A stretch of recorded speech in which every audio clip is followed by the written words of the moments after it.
Assalamualaikum warahmatullahi wabarakatuh.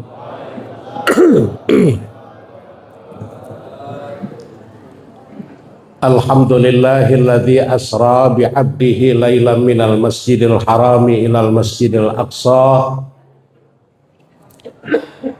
Salatan wa salaman daimaini mutalazimaini ala sayyidina Muhammadin alladzi kanat hasanatuhu la tuhsa wa ala alihi wa ashabihi ahli sidqi wat tuqa amma ba'du. Faqala ta'ala wa laqad ra'ahu nazlatan ukhra inda sidratil muntaha indaha jannatul ma'wa. Al-ayah. Sadaqallahul azim. Rabbi shrah li sadri wa yassir li amri wahlul 'uqdatam min lisani yafqahu qawli. Para kiai, para guru yang cukup banyak hadir di tengah-tengah kita pada pagi hari ini, sudah disebutkan tadi oleh penyusun acara, belum tertangkap oleh saya dan saya nggak dikasih catatannya, jadi nggak hafal. DKM Masjid Jami Al Hidayah Ustadz Yudi Saifuddin, Sekjen Korwil Citayam Majelis Silaturahmi Jamaiyah Subuh, AMH namanya ini, yang bikin kita anget ya. Kiai Haji Ali Musafa Hanafi, AMH, kayaknya dingin jadi anget. Ada Ustadz Fauzan, Kiai Selamat, Haji Muhammad Nuri ya. Yang lainnya walaupun tidak saya tata namanya, dengan tidak mengurangi rasa hormat, rasa ta'zim dan rasa mahabbah saya, tokoh agama dan pemuka-pemuka masyarakat, aparatur pemerintah, ya baik sipil maupun TNI yang ada di sini, bapak-bapak, ibu-ibu, saudara-saudara, hadirin hadirat, jamaah subuh gabungan Lembah Gria Indah ya, yang terdiri dari dua kota, Bogor dan Depok. Nah, Ustadz Fauzan cerita, Ustadz rumah saya depannya Depok, belakangnya Bogor.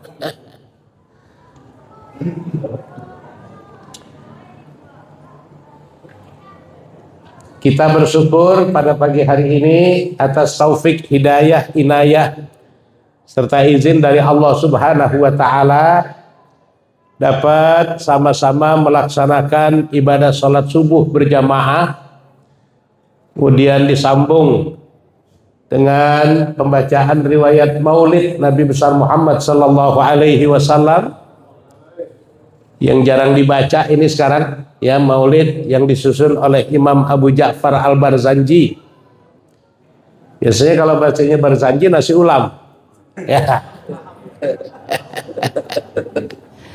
Ya, ya Rabbi sholli ala Muhammad al-Mustafa Shadiqil Musaddaq, kebuli dah tu ya. Ya. Ya, biasa dulu baru janji nasi ulam. Ya, sarafal anam nasi uduk.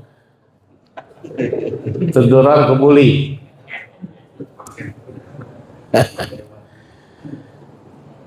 Ya, maulid manapun baik, bagus ya, Al-Barzanji, ada Syarafal Anam, ada Ad-Dibai, ada Ad-Diyaul Lami, Simtud Durar.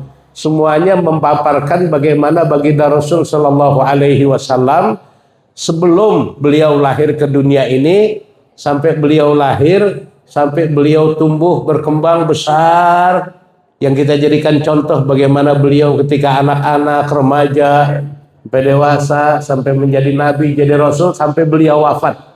Semuanya dipaparkan oleh ulama-ulama kita untuk kita kenal siapa Nabi besar kita Muhammad sallallahu alaihi wasallam. Hari ini tepat 27 Rajab. Kita tahu ada peristiwa yang sangat amat luar biasa. Peristiwa yang terjadi dalam waktu yang begitu singkat, melintasi perjalanan yang begitu jauh. 3 alam dilintasi oleh baginda Rasul sallallahu alaihi wasallam. Dari Masjidil Haram ke Masjidil Aqsa itu perjalanan horizontal, disebut Isra. Ya. Jadi secara bahasa Isra artinya berjalan di waktu malam. Bapak-bapak, adik-adik kita yang sering jalan malam, Isra itu namanya. Ya, sus kamling dari pos ronda ke pos ronda, Isra. Ya, suka jalan malam. Mi'raj artinya naik. Ya, lagi ronda iseng-iseng perut lapar ada rambutan manjat. Nah, Mi'raj. Itu bahasa. Tapi peristiwa yang kita peringati pagi hari ini, peristiwa perjalanan yang dilakukan oleh baginda Rasul sallallahu alaihi wasallam atas kehendak Allah. Ya. Mi'raj, naiknya baginda Rasul dari Masjidil Aqsa sampai ke 7 lapis langit, menembus Sidratil Muntaha, sampai di bawah aras, sampai Mustawa, ke Rafrafil Akhdar, menuju satu tempat yang hanya Allah dan Rasulnya saja yang tahu. 3 alam. Perjalanan horizontal, Masjidil Haram, Masjidil Aqsa disebut alam anasud. Alam kita manusia. Alam logika. Alam fisik. Ya. Bahasa Ustadz Yudi, alam syahadah. Yang bisa diindrakan, bisa dilihat, bisa diraba, bisa dirasakan. Kalau kita punya duit bisa melakukan perjalanan Mekah Palestina. Ya. Murah Ustaz Fauzan, naik Grab paling berapa duit? Itu perjalanan horizontal, alamnya alam fisik, alam fisika. Nah, dari Masjidil Aqsa sampai Sidratil Muntaha, sampai ke satu tempat yang hanya Allah dan Rasulnya saja yang tahu. Masjidil Aqsa sampai Sidratil Muntaha disebut alam malakut. Malaikat Jibril ketika ditugaskan oleh Allah menjemput Nabi besar kita Muhammad sallallahu alaihi wasallam, ini kan perjalanan Isra Mi'raj terjadinya dini hari. Ya, kalau kita lihat latar belakangnya, saat itu Rasul sedang mengalami galau tingkat nabi, galau tingkat dewa kalau orang bilang sekarang, galau yang luar biasa, sehingga tahun itu disebut dengan Amul Huzni, tahun duka cita, tahun penuh kesedihan. Kenapa? Pertama, Nabi kita ditinggalkan oleh istrinya tercinta Siti Khadijatul Kubra, meninggal dunia. Seorang istri yang ketika dinikahi oleh Rasul Shallallahu Alaihi Wasallam dikenal wanita kaya. 2/3 harta orang Mekah itu milik dia semua, termasuk Abu Jahal, Abu Lahab, bos-bos kufar Quraisy ngambil dagangannya sama Siti Khadijah. Siti Khadijah nikah sama baginda Rasul, mereka gerah udah. Waduh Muhammad, kita nggak boleh sembarangan, suaminya bos kita dia, dianggap sebagai tameng. Ya, sampai pada akhirnya apa yang dimiliki oleh Siti Khadijah habis. Hidup susah bersama Rasul, termasuk kalangan orang-orang yang mendapat baikot. Bab Nabi dan sahabat pernah dibaikot di satu kampung namanya Si'ib. Diputuskan hubungan keluarga. Nggak boleh ada yang melakukan kegiatan jual beli, nggak ada yang boleh kirim sembako. Ya, jadi sedekah Jumat dulu nggak boleh itu. Ada yang bilang kasihan ya Muhammad ditangkap. Nih Abu Jahal, Abu Lahab, Abu Sufyan, Mutim bin Adi dan teman-temannya bikin peraturan begini. 3 tahun kurang lebih Nabi dan sahabat mempertahankan hidup cuma makan daun-daunan. Kita bisa bayangin Pak, Mekah, padang pasir, tandus, gersang. Daun apaan yang enak dimakan di sono? Daun korma rusak tenggorokan. Ya. Akhirnya Rasul dan sahabat mereka pikir mungkin di sini kita belum dapat tempat di hati masyarakat, berangkat ke Taif. Itu dari Syi'ib ke Taif jaraknya kurang lebih 60 mil, 90 kilo. Jalan kaki, bayangin. Panas, tandus, gersang. Kan Mekah padang pasir. Ya, padang pasir, tandus, gersang. Kalau malam dinginnya nusuk sampai ke tulang sumsum. Kalau siang panasnya sampai membakar kulit. Kayak kita ini dingin begini aja, saya gemetaran dikit. Ya pertama tadi air jahe datangnya telat. Yang kedua berangkat belum sempat sarapan. Ya, jadi sambil ngomong sambil begini nahan-nahan dingin dikit. Ini kalau di Mekah, Madinah, itu dinginnya luar biasa. Nusuk sampai ke tulang sumsum. Berangkat Nabi dan sahabat jalan kaki sampai ke gerbang Taif. Di sana bukan disambut tapi disambit. Abu Jahal, Abu Lahab udah nyiapin orang. Begitu ngelihat pasukan Nabi kita Shallallahu Alaihi Wasallam mulai sedikit, ini Abu Jahal lihat, wah Muhammad teman-temannya pada mati kali ya. Ada anak buah bilang, bukan mati bos. Kemana? Hijrah ke Taif. Oh begitu, ayo kita siapin pasukan. Mereka rapat darurat, Abu Jahal, Abu Lahab, Abu Sufyan, pokoknya yang abu-abu dah. Bikin rapat darurat. Mereka bikin kesepakatan. Kita hasut orang Taif, nyebarin berita hoax. Kata surat orang Mekah yang dikirim ke Taif kepada seluruh penduduk Taif, kalau nanti ada seorang pemuda mengaku bernama Muhammad bin Abdullah, mengaku dirinya sebagai nabi, sebagai rasul, tangkap aja itu. Ya jangan digubris, tangkap aja, supersip itu, penghambat lancarnya pembangunan nasional. Nabi sama sahabat kan jalan kaki, mereka pakai kuda, mereka duluan sampai kesebar berita hoax. Karena anak muda disiapin, ya kalau Ustadz Yudi nyiapin anak muda buat beli baterai, buat nyiapin air jahe, ibu ngerapiin nasi ulam, Ya kalau anak muda di sana disiapin batu, satu orang megang 2 batu, sampai di gerbang kota Taif. Yang diterima oleh Nabi bukan sambutan yang meriah, tapi sambitan. Lemparan batu yang bertubi-tubi sampai berlumuran darah kakinya. Ada yang bilang keningnya sampai berdarah. Ngelihat hal itu malaikat Jibril aja sampai turun. Kata malaikat Jibril, ya Rasulullah, innallaha amarani an uti'ak. Ya Rasul, Allah perintahkan kepada saya untuk taat kepada komandomu. Sekarang apa yang kau inginkan sekarang saya siap laksanakan. Kalau kau ingin orang yang melempari kamu dengan batu itu hancur, sekarang juga saya akan angkat gunung yang paling tinggi di kota ini. Saya tibanin mereka. Bagaimana Rasul? Laksanakan jangan ini. Kata Nabi, jangan Jibril, jangan. Mereka keterlaluan ya Rasul. Biarin aja Jibril. Kalau bapak ibunya belum mau beriman, mungkin nanti anaknya dapat hidayah. Mereka bisa beriman. Kalau anaknya kafir lagi aja bagaimana? Cucunya Jibril. Saya ini dakwah jangka panjang kata Nabi. Bapak, ibu nggak mau beriman, mungkin nanti anak dapat hidayah bisa beriman. Anak kafir, cucunya. Malaikat Jibril geleng-geleng kepala. Susah ya Rasul. Susah bagaimana Jibril? Biasanya yang udah-udah ma fil aba fil abna. Apa yang ada pada orang tua turun ke anak. Ya. Orang kampung bilang biasanya kalau bapak kalong, anak kampret. Bapak nyolong, anak nyopet. Kata Nabi nggak begitu Jibril, manusia itu nggak kayak pohon pisang. Kalau pohon pisang sih iya, biangnya pisang Ambon, anaknya pisang Ambon.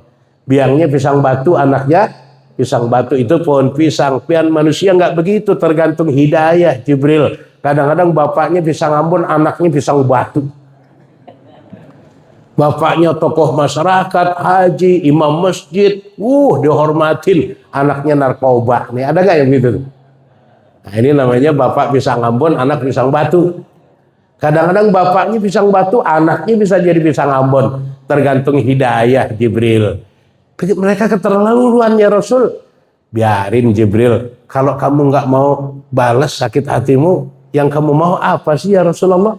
Kata Nabi, saya nggak mau apa-apa Jibril, saya mau angkat tangan saja berdoa kepada Allah. Doanya bagus lagi. Allahumma di qaumi fa innahum la ya'lamun. Ya Allah, berilah hidayah kepada orang-orang yang melempari aku dengan batu karena mereka belum tahu siapa aku. Ya Allah, Nabi kita disakitin, disambitin, yang nyambitin nggak dibalas, malah didoain, doanya bagus lagi. Kita juga Ustaz sering doain orang nih. Ya, giliran perut kita dibikin senang. Kayak Isra Mi'raj, kemarin bulan Maulid itu panitia datang ngundang kan. Ada yang ngundang pakai WA, ada. Ada yang datang ke rumah, penasaran dia, pokoknya saya mau tahu rumah Ustaz, silaturahmi. Mau orang tua saya ngajarin dulu kalau undang kiai nggak boleh pakai WA aja. Ya, datang. Mau pisang Ambon 2 sisir. Kadang-kadang parcel dikasih duluan. Itu begitu sepakat tanggal udah mau pulang ada yang nyangkut lagi di sini nih. Ini apaan nih? Ya Ustaz, buat bensin biar sampai ke sono nanti. Itu kalau begitu panitia, doa kita nggak pakai diminta, udah nyerocos kayak petasan parun lah. Tapi kita kan manusia biasa dibanding sama Nabi jauh ya. Kalau Nabi disakitin, disambitin, yang nyakitin didoain. Kita sekali perlu dibikin jengkel, 7 turunan orang kita sumpahin kan. Ini bedanya kita sama Rasul. Pulang dari sono lelah, capek, termasuk Siti Khadijah yang pada akhirnya wafat dalam usia 65 tahun. Waktu itu Nabi kita masih 50 tahun, lagi gagah-gagahnya seumur Ustaz Fauzan. Ustaz Fauzan kan 50 ya? 50. Gagah kan? Ya. Siti Khadijah 65. Tapi Nabi kita sedih. Padahal Siti Khadijah nenek-nenek tua meninggal. Ya, suaminya masih muda, gagah, sedih. Ini kira-kira bapak-bapak yang usianya 50 tahun, ya istrinya 65, kalau meninggal sedih apa girang?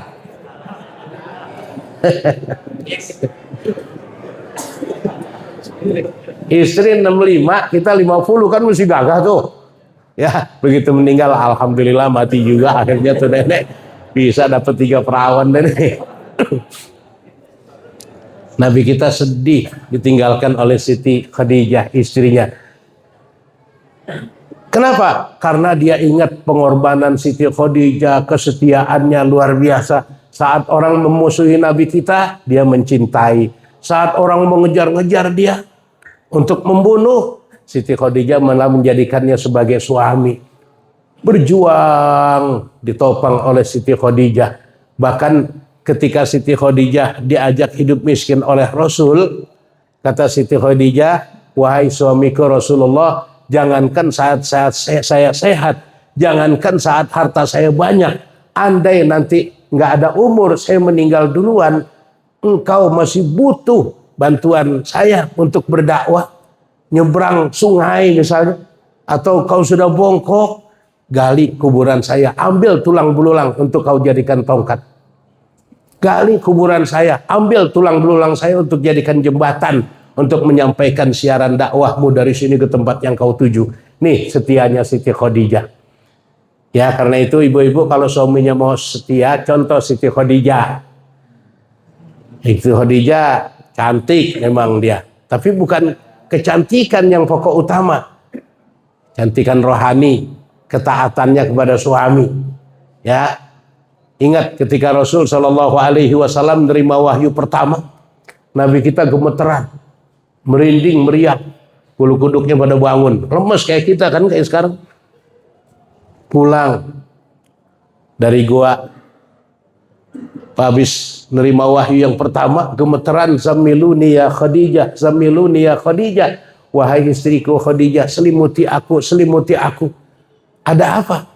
Wahai suamiku, aku didatangi makhluk yang baru pertama aku lihat. besar, menyeramkan, dipeluk, aku gemeteran, keringat dingin. Ya, Siti Khadijah tampil, la takhaf wa la tahzan ma yuhzikallahu abada.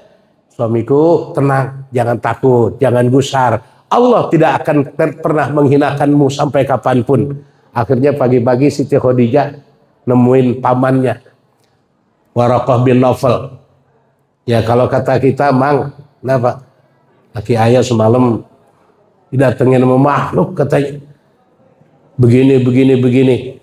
Buka kitab Injil. Waktu itu Injilnya masih asli. Ya, bahasanya bahasa Suryani. Kita sendiri nggak tahu. Kalau Injil sekarang kan macam-macam. Ada bahasa Inggris, bahasa Jerman, bahasa Prancis, bahasa Indonesia, ada bahasa Sunda tuh Injil. Ya, padahal kan Nabi Isa bukan orang Ciamis. Apa Injil pakai bahasa Sunda? Dia lihat di Injil, oh yang datang sama suamimu ini, dia yang pernah datang kepada Moses, Nabi Musa alaihi salam. Dia yang pernah datang kepada Nabi Ibrahim. Dia yang pernah datang kepada nabi-nabi terdahulu. Ibunya saja Siti Aminah waktu hamil baginda Rasul tadi dibacakan dalam Barzanji, wa utiyat ummuhu fil manami faqila laha innaki qad hamalti bi sayyidil alamin wa khairil bariyah wa sammihi idza wada'tihi Muhammadan li'annahu satuhmadu uqba. Ketika Aminah binti Wahab, ibu Nabi kita Shallallahu Alaihi Wasallam lagi tidur, dia ngimpi didatengin malaikat Jibril. Ada nggak ibu-ibu kita nih yang lagi tidur ngimpi ketemu malaikat Jibril? Ada? Lia Eden. Ya, aku Jibril. Ditangkap tuh ke polisi. Hebat polisi kita ya. Rasul ditangkap, malaikat Jibril ditangkap. Ya, bukan cuma teroris yang ditangkap. Sadek aku Rasul tangkap 4 tahun ditahan. Dan 188 langsung turun. Taubat jadi Rasul. Saya baru dengar ada Rasul taubat. Begitu taubat minumnya Pocari Sweat lagi. Ya, rupanya ada Rasul kekurangan ion. Musadek, muka santun, akal pendek.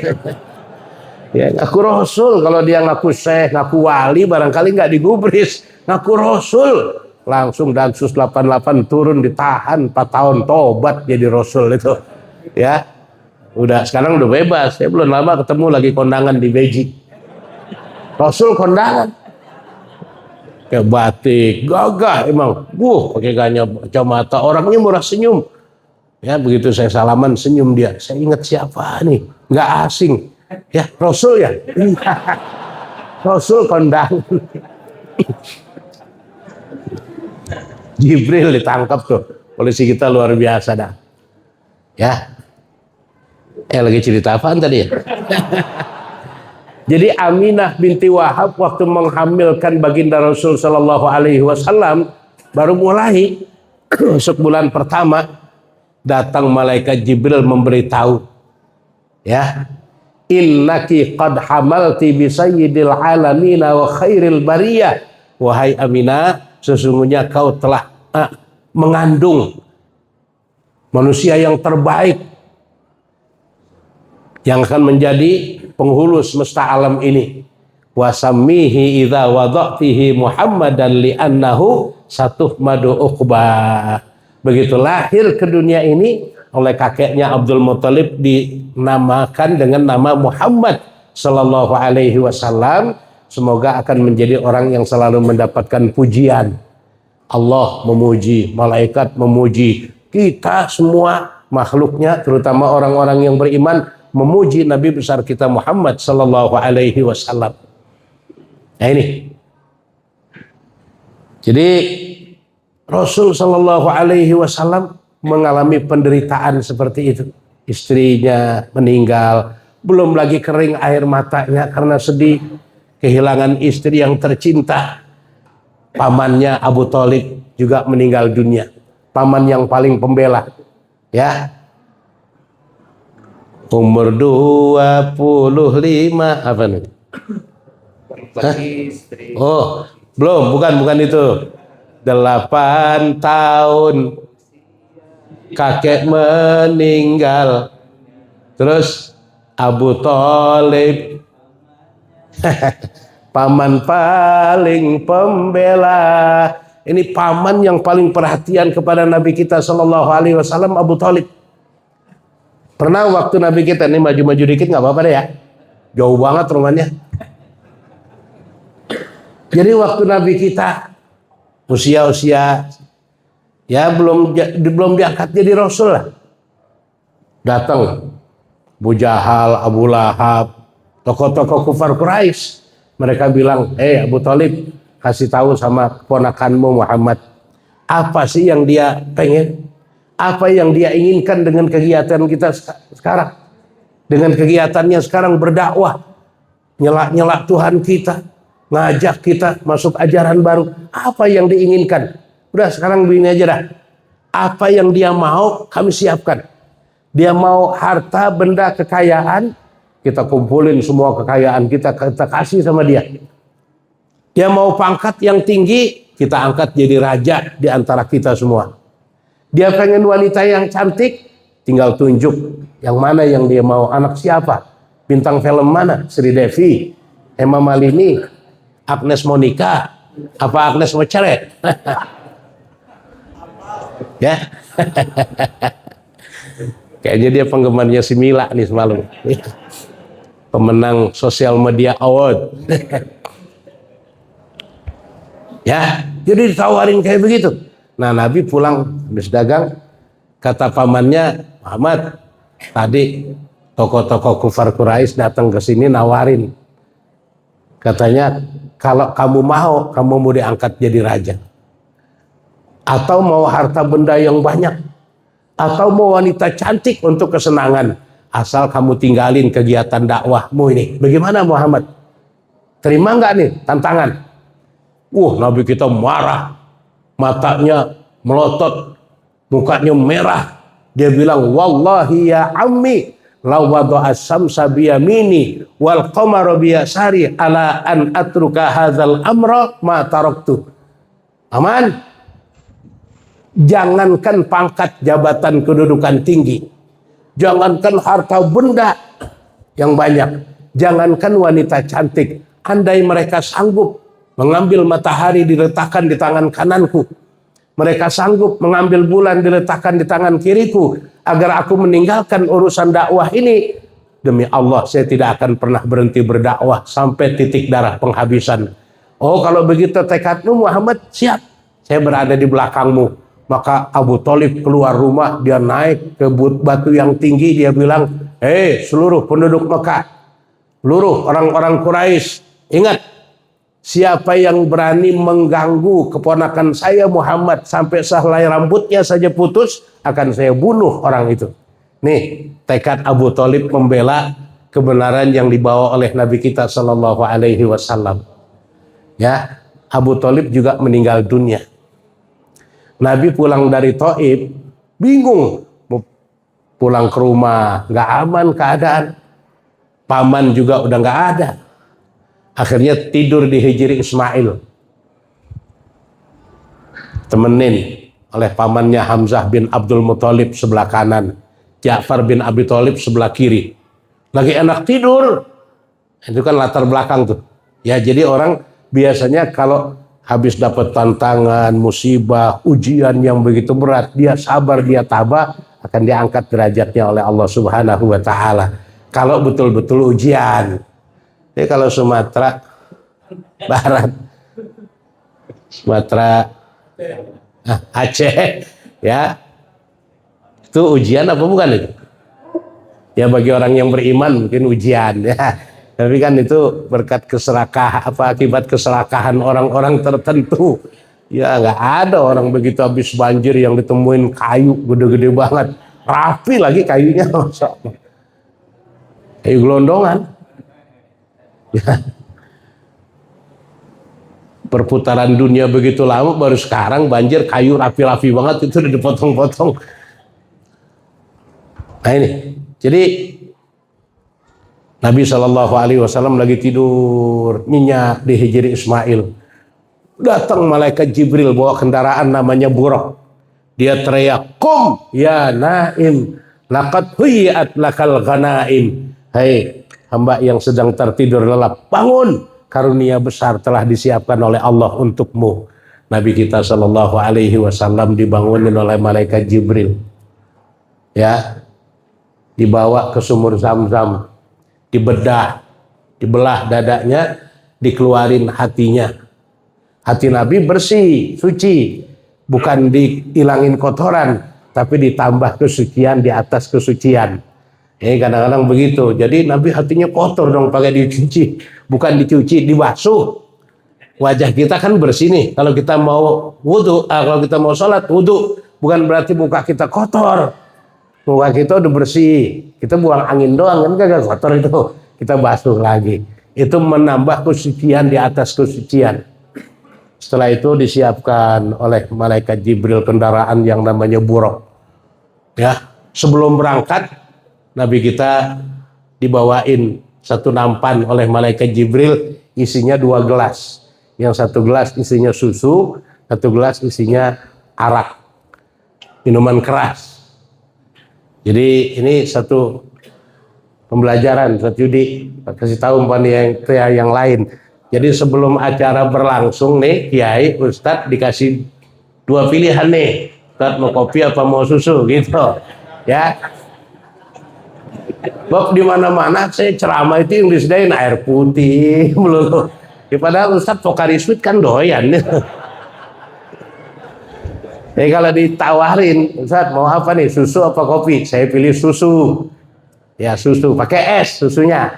Ya mau coklat kayak mau putih pakai es. Kalau nggak pakai es, namanya. Ustaz minum Termisu ya. Jadi Nabi kita minum susu. Kata malaikat Jibril, "Shadaqta ya Rasulullah." Benar engkau ya Rasul. Benar apa Jibril? Untung kau pilih susu. Kalau kau pilih arak, umatmu jadi tukang mabok semua. Ini Nabi kita pilih susu, umatnya banyak pada teler. Kemarin yang Natalan orang-orang mereka tuh, yang mabok orang-orang kita masih pada ikut-ikutan juga. Padahal pemerintah udah mengimbau jangan sampai ada kembang api, jangan sampai ada petasan. Tetap aja kembang api dipasang. Tetap aja puncak rame itu. Aki-aki nenek-nenek juga berangkat ke sono. Dari 11:30 tuh trompet masih ditiup. Trompet udah di mulut. Basah itu trompet kan. Kakek sama nenek. Ya. Kata nenek, "Kek, tiup duluan, Kek." Kakek tiup. Tet. Basah namanya. Nek tiup. Peot. Jadi jauh-jauh ke puncak menyewa villa, niup trompet cuman tetek peot doang. Masya Allah. Kayaknya biasanya kalau habis Natal, habis tahun baru tuh, Masya Allah itu ya, hujan nggak berhenti-berhenti sekarang. Kenapa? Serangan balik. Langit diserang pakai api. Ya langit serang balik pakai air. Yang akibatnya banjir tuh, Jakarta Utara kebanjiran, Banten banjir semua. Serangan balik dari langit tuh. Makanya imbau tahun-tahun depan anak-anak kita jangan sampai ikut-ikutan kayak begitu. Ya masih ada yang ngacir juga pakai motor. Wah, diem-diem beli juga petasan Januhi, ya kembang api dipasang, Masya Allah. Ini padahal Nabi kita minum susu, ngapa yang pada mabuk anak-anak kita? Berangkat beliau, ya. Ini kalau kita ceritain semuanya sih sampai siang habis-habis ini. Jadi Nabi Shallallahu Alaihi Wasallam melintasi alam anasut, ya, dari Mekah Masjidil Haram, beliau oleh malaikat Jibril diajak ke Thaibah yang sekarang jadi Madinah, lalu Madian tempat Nabi Musa alaihi salam waktu habis mukul anak buahnya, anak buahnya Fir'aun lah ya, kejar-kejar ke Madian, dia cari perlindungan, akhirnya ketemu sama anaknya Nabi Syuaib, Siti Safura. Kemudian ke Bukit Tursina, ke Bethlehem tempat lahirnya Nabi Isa alaihi salam, lalu ke Palestina. Jadi yang di tempat yang disinggahi oleh Rasul dari Masjidil Haram di Mekah, nggak langsung ke Masjidil Aqsa, ke negeri Thaibah, Madian, Tursina, Bethlehem, kemudian Palestina. Artinya apa? Itu Nabi yang dikunjungi oleh Nabi kan senior-seniornya. Tempat perjuangan Nabi Musa alaihi salam, tempat lahirnya Nabi Isa alaihi salam. Nih kita bentar lagi mau masuk Ramadan. Sebelum Ramadan datang, ayo ikutin jejak Nabi, ziarah ke orang-orang yang berjasa kepada kita, terutama orang tua. Orang tua, guru, kita ziarahin. Nggak usah yang jauh-jauh dah, kita ziarah orang tua kita aja dulu. Guru-guru yang pernah ngajarin kita, kan? Alif, fathah, alif, kasroh, alif, doma, u, a, i, u. Kita ingat dulu belum kenal huruf Al-Quran, sekarang kita baca bisa. Ya, Ustaz Fauzan, saya kenal banget dia dari zaman remaja. Guru ngajinya Ustaz Taufik umpamanya. Boleh ziarah, kan masih hidup Ustaz. Yang meninggal kita ziarah bawa Yasin. Yang masih hidup jangan bawa Yasin. Nah, bawa sembako dah, parcel. Ya. Pulang kita gemelin udah. Ini berkat Ustaz ngajarin saya kenal huruf Quran, sekarang saya dipakai di mana-mana bisa ngaji. Ini keberkahan dari mereka. Rasul Shallallahu Alaihi Wasallam belum Mi'raj, beliau diajak untuk mengunjungi tempat-tempat bersejarah, tempat-tempat perjuangan senior-senior beliau. Ya ini juga Allah ngajarin, wahai kekasihku Muhammad, bukan cuma kamu aja yang susah begini. Dulu juga orang-orang sebelum kamu, lihat loh Nabi Musa alaihi salam. Dia berjuang berhadapan dengan Fir'aun, dikejar-kejar sampai keadaannya mepet, maju kena, mundur kena di Lautan Merah. Ya, Nabi kita diajarin sama Allah. Lihat Musa loh. Musa pengikutnya lemah-lemah, Fir'aun gagah-gagah. Secara fisik pertempuran kalah Nabi Musa sama Fir'aun secara fisik, dikejar sampai ke tepian Lautan Merah. Nabi Musa sama pengikutnya 12 peleton itu. Kalau satu peleton taruhlah 40 orang kali 12 berapa itu? Banyak benar. Mereka bilang, udah Musa kita nyerah aja udah. Apa yang kita punya? Senjata Fir'aun punya, tentara dia yang punya, semua dia yang punya, kita nggak bisa apa-apa, udah nyerah aja. Ya tapi Nabi Musa nggak gentar, dia bilang inna ma'iya rabbi sayahdin, tenang, bersamaku, bersama kita ada Allah Tuhan kita, dia akan memberikan apa yang harus kita lakukan, dia berikan petunjuk. Allah turunkan wahyu, ya Musa idrib bi'asokal bahar, hei Musa ketukkan tongkatmu ke Lautan Merah itu. Diketuk tongkatnya oleh Nabi Musa ke Lautan Merah. Lautan Merah belah menjadi dua. Bentuk jalan tol 12 jalur. Ya, jadi satu peleton satu jalur biar nggak macet. Mereka jalan aman. Fir'aun pidato, kata Fir'aun, saudara-saudara penduduk Mesir semua, ingat tuh, Lautan Merah saya yang belah itu. Kalau bukan saya nggak ada yang bisa. Ayo kalian tunduk sama saya semua, sembah sama saya. Ana rabbukumul a'la, aku adalah Tuhan kalian yang paling mulia, sembah aku. Fir'aun pidato, Nabi Musa lari sama pengikutnya. Udah di tengah, ayo kita kejar. Fir'aun baru ngejar. Fir'aun di tengah, Nabi Musa udah di ujung. Kata Allah, hai Musa ketukkan kembali tongkatmu.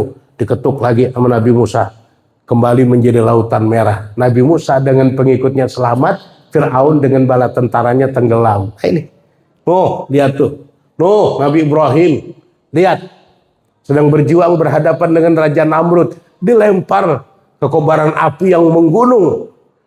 Lihat perjuangan senior-seniormu, akan-akan seperti itu. Ya, jadi diberi kekuatan, keyakinan, diberikan jiwa besar. Kita berjuang ini, tantangan banyak. Wah, begini banget perjuangan. Lihat orang-orang sebelum kita. Kalau kita sekarang ngaji begini, alhamdulillah, walaupun jarak jauh ada kendaraan, perjalanan terang, aspal. Orang-orang tua kita dulu lihat, mereka berjuang ngajar ke sana kemari, jalan kaki. Ya Allah, belum ada lampu, yang ada colen, obor, kemana-mana bawa obor. Tuh orang-orang tua kita dulu berdakwah, ya, dari rumah ke rumah. Dari musola ke musola, langgar dulu namanya. Ya dari masjid ke masjid, dari pondok pesantren ke pondok pesantren. dari majelis taklim ke majelis taklim, kadang jarak jauh, masuk kampung, keluar kampung, masuk hutan, keluar kampung. Kalau masuk hutan, keluar hutan lagi, Tarzan namanya. Ya, mereka nggak digaji, hidup kadang-kadang miskin. Mereka nggak dapat jatah beras kayak pegawai negeri. Tapi karena tanggung jawab moral, mereka lakukan semua ini. Kita mesti belajar. Wah, boleh diundang begitu doang kagak datang. Padahal kendaraan punya, jalan bagus, lampu terang. Coba lihat orang-orang tua kita dulu. Masjid, yang namanya masjid, belek, bedik, pagar, belum ada. Ya, zaman Langgar siapa? Langgar Haji Fauzi dulu, Haji Romli. Langgar Haji Romli di Menteng Dalam, waduh dong, modelnya panggung, ya, masya Allah. Tapi kalau subuh jamaah banyak kayak begini nih. Ini tiap hari begini apa lagi acara doang? Nggak, soalnya saya pernah ngalamin Ustadz begini nih. Dulu kan lagi viral Masjid At-Thohir tuh, yang kalau malam nyala, biru, hijau, pink, putih. Wah, saya pernah ke sono ngajak cucu, bukan ke sono ya, ngajak cucu ngajakin saya, ya. Jamaah banyak kalau malam itu, dari mulai maghrib sampai jam 9. Ada yang dagang di situ, ada yang pada main. Nah, suatu saat saya dapat undangan kuliah subuh. Orang tempat juga, Haji Ilyas bikin pondok pesantren sama Masjid At-Taqwa di Ciangsana. Hari Kamis waktu itu, bukan hari Minggu. Berangkat saya sebelum subuh. Sampai di Emeralda, Cimanggis, azan. Kalau saya lanjut ke sono, nggak keburu sholat berjamaah. Saya belok ke At-Thohir. Sedih saya, Pak. Di At-Thohir, sholat subuh. Saya ikut. Saya lihat jamaah ada 8 orang, 9 sama saya. Padahal kalau malam ramainya bukan main. Sholat subuh 8 orang. Kalau nggak ada saya cuma 8. Untung saya datang situ 9 jadi wali songo kita. Ya, kita takut nih apa yang dinyatakan oleh Rasul di antara tanda-tanda akhir zaman akan datangnya hari kiamat. Masajiduhum amiratun lakin kharikun minal huda. Di akhir zaman nanti masjid dibangun megah, mewah. Dulu kubah emas jadi ikon kota Depok. Kubah emas mulai ditinggalin orang gara-gara muncul At-Thohir. At-Thohir mulai sepi, muncul Al-Jabar. Ini dari Al-Jabar nanti besok ada lagi Nurul Waton nih di Pekansari. Kita bukan nggak suka, seneng masjid megah, dibangun dengan biaya sekian miliar. Ornamennya bagus, tapi yang penting isinya. Orang-orang tua kita dulu masjidnya sederhana, tapi isinya memunculkan ustadz, kiai-kiai. Ki Haji Abdullah Syafi'iyah dulu bangun Masjid Al-Barkah dari kandang kambing awalnya. Ya Allah, perjuangannya dia gigih, muncul kiai-kiai.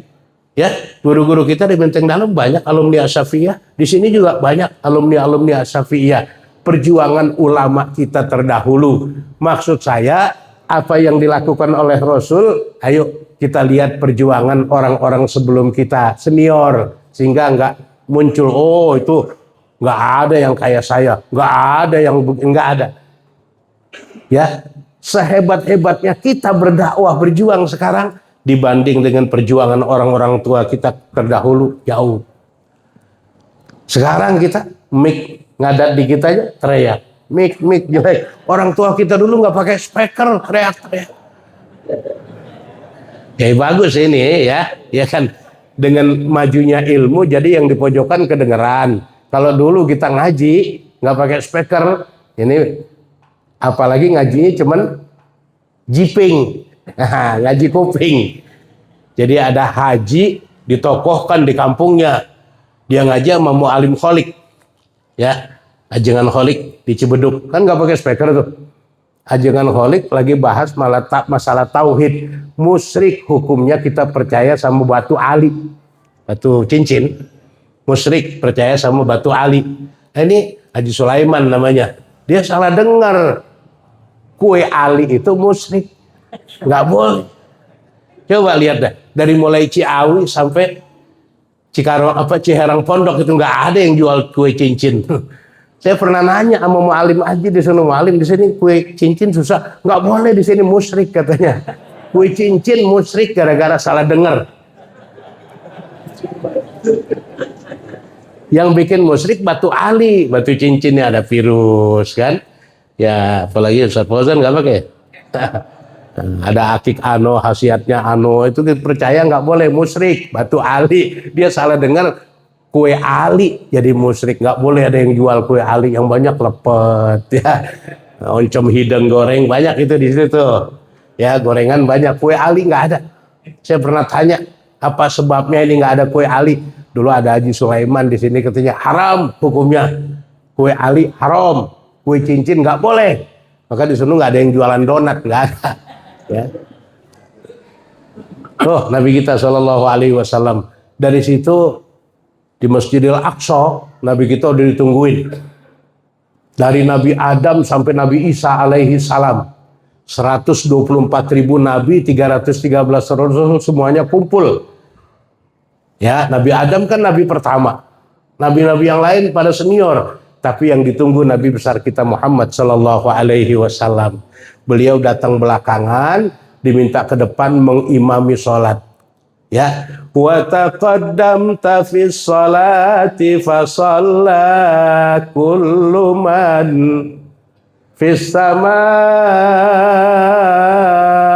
wa antal imam. Enggak ada yang hafal apa tarhim sini?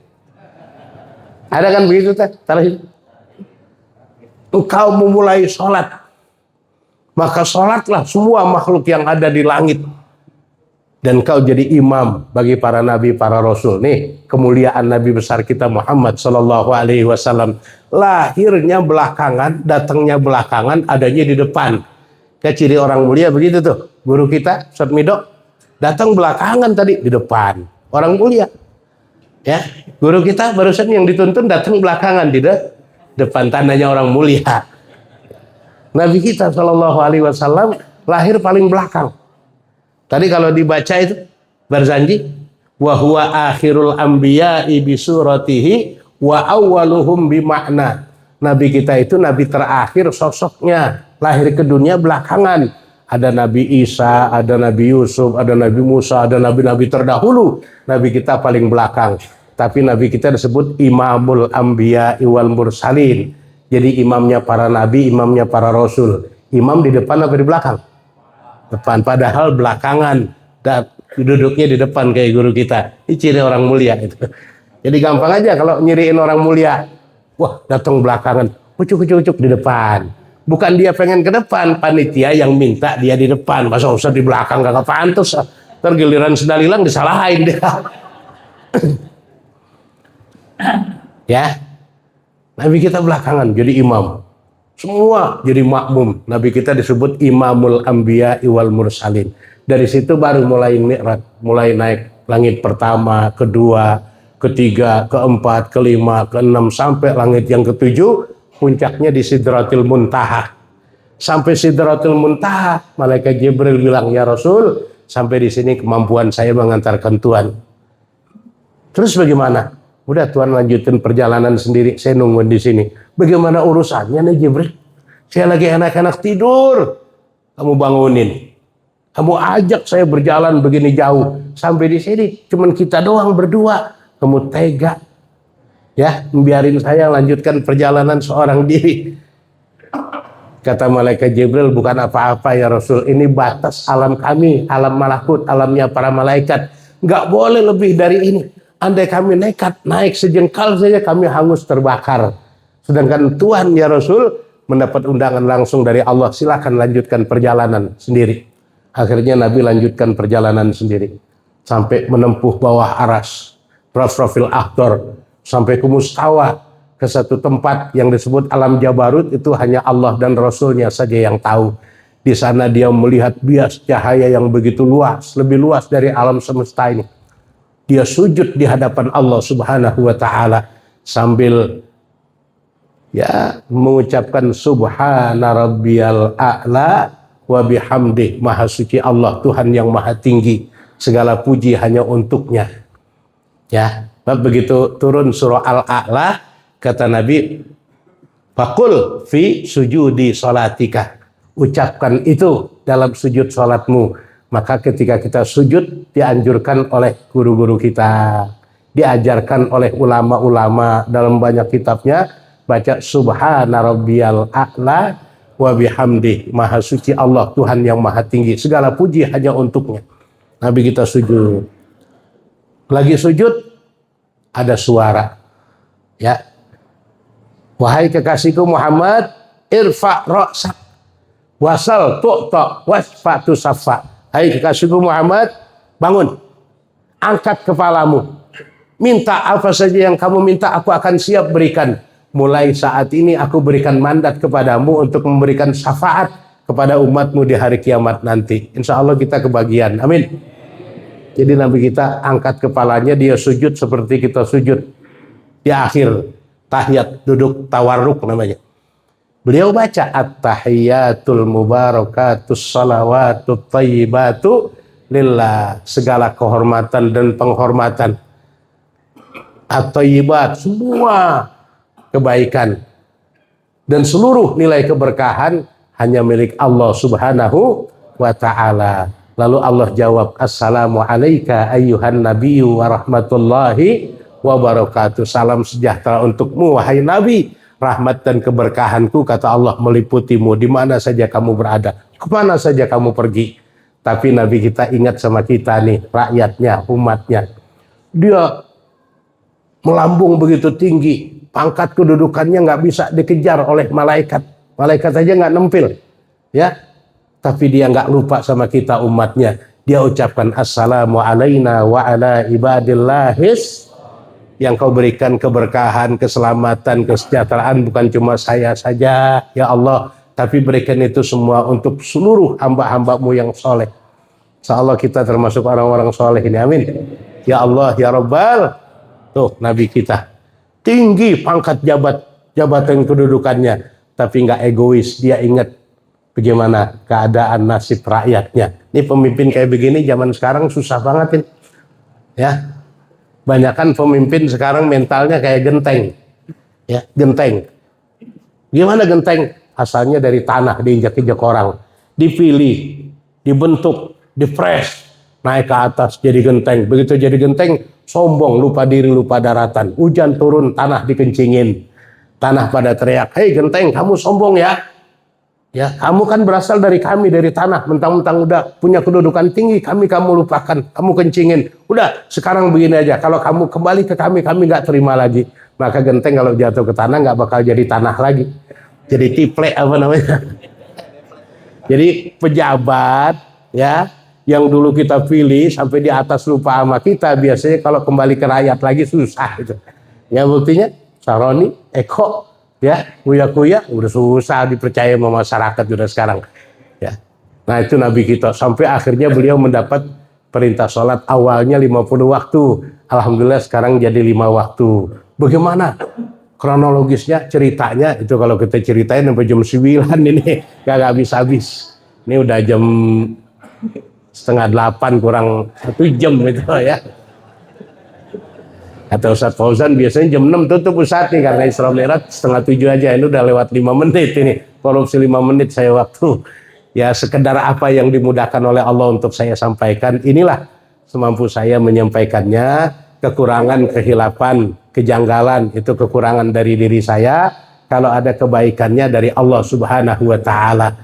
Ini saja dan saya tutup dengan ucapan wallahul muwafiq ila aqwamit thariq. Assalamualaikum warahmatullahi wabarakatuh.